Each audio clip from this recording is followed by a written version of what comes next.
All right, so the last section, if you want to call it that, last topic of the unit, we're going to call them dilations. Whoops, I need a pen, I guess. Dilations. Now, at some point while you're in high school, I'm guessing grade 12 will be really the next time you'll see this, even though we kind of do it in grade 11, but we don't actually talk about it too much in terms of that. It's when you're graphing quadratics.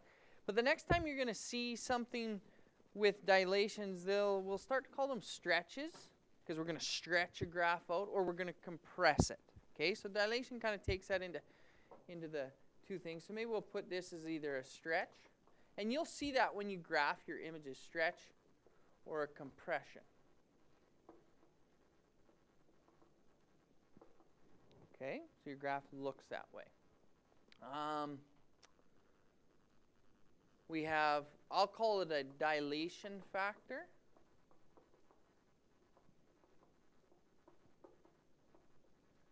And the dilation factor is simply the multiple that your ordered pairs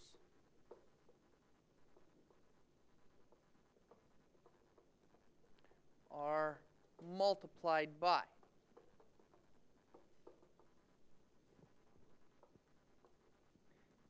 To be stretched or compressed. Now, let's talk about that a bit. So a stretch, you can think of something when I say 2 times as big, or 2 times as large, or 3 times, or 4 times, that kind of thing. Those are all stretches, right? But if I say half as big, what's the difference between me saying 2 times as big or half as big? Yeah, it's getting smaller. It's half, right? It's half the size, or it's twice the size. So a stretch, let's do this. Let's go and put a stretch, and this is just for the dilation factors, and you'll understand this when we get into the example. A stretch for a dilation is any number, a number that would be greater than 1. So any number that's greater than 1 will give you a stretch, or less than -1. Okay, so like -2, -3. The negative, just all that does is that causes a reflection as well. So be cautious of that, but you'll see that the odd time. So a compression happens when your numbers, okay, or your dilation factor, we said it earlier, at half or 3/4, 2/3, I think. So we say it's in between -1. And I'll put a D here for the dilation factor. And +1. So it's in between -1 and 1. That's just, you don't have to memorize that or know that, but just know that if it's a fraction less than the number of 1, the magnitude of 1, it's going to actually take your ordered pair or your image and squish it. Okay? Or it's going to take an ordered pair and move it closer to the origin. You understand that? If not, we'll graph one and you'll see it soon enough. Has everybody got that written down? No. Will everybody get caught up?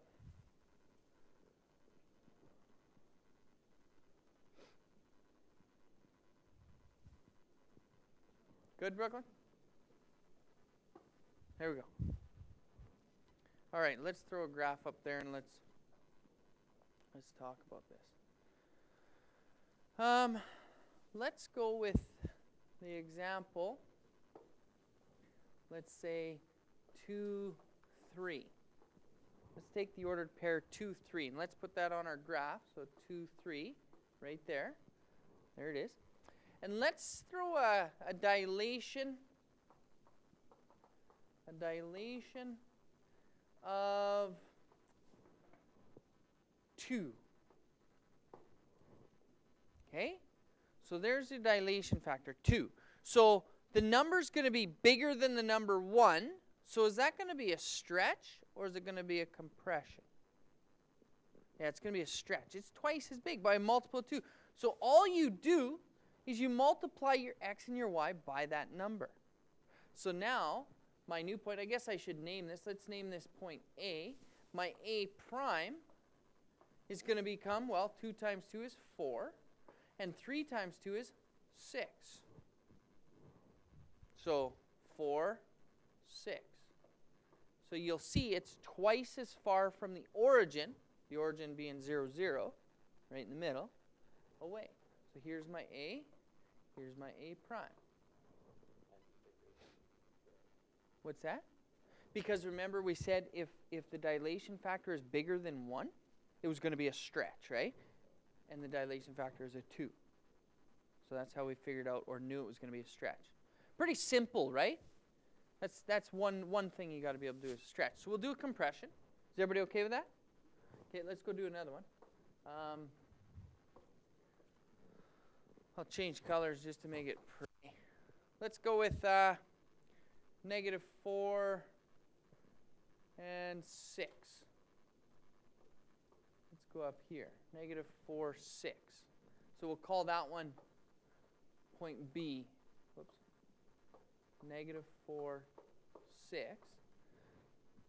And let's dilate that or stretch it or compress it with a factor of, let's go with -1/2. So now, my half, is that bigger than 1? No, it's less than 1, right? And when I say bigger than 1, I mean the magnitude of 1, because it's -1 or +1, right? But, so the dilation is -1/2. So we know that that's in between -1 and 1, so it's going to be a compression.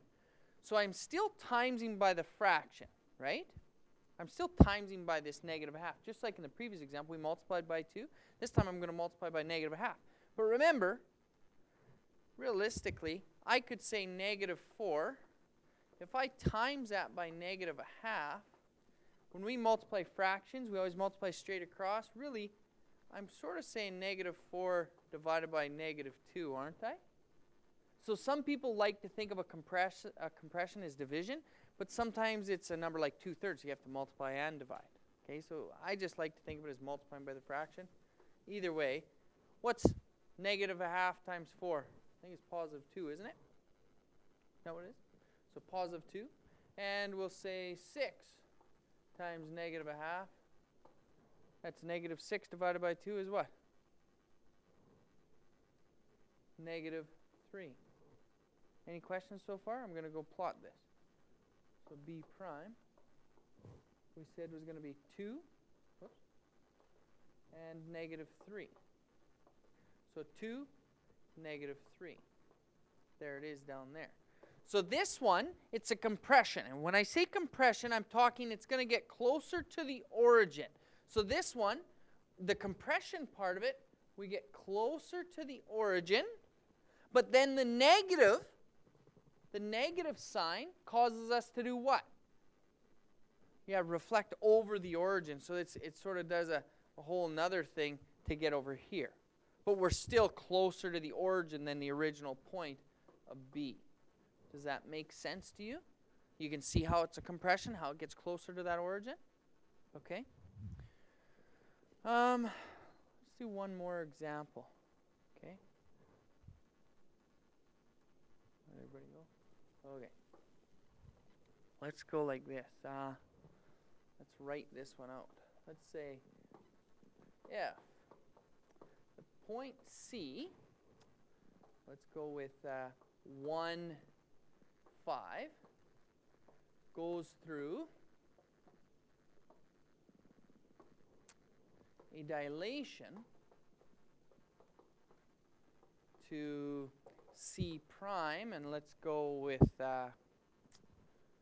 315. So if point C goes through a dilation to C prime, 315, what would the image of D -2, -1 be? All right? So here's a question where I don't give you the dilation factor, but I give you the original point and I give you its image. What do you have to figure out? What's that? Yeah, how we got from C to C prime, right? So we got to figure out the dilation factor first, right? I don't know what else to call that. I just think dilation factor makes sense. So what did we multiply C by to give us C prime? 3. So obviously there was a stretch going on. So now I want to know the values of D prime. So what's D prime? I'm going to go up to D. I'm going to say multiply that one by a 3. Multiply that one by a 3. That should be a negative 6 and a negative 3, right? So it's 3 times as far away from the origin as original. That clear as mud? Pretty straightforward, eh? I mean, most people that finished yesterday, if they even looked at the dilation stuff, they figured it out pretty quick on their own. Okay? If there's no questions, I'm going to kill this.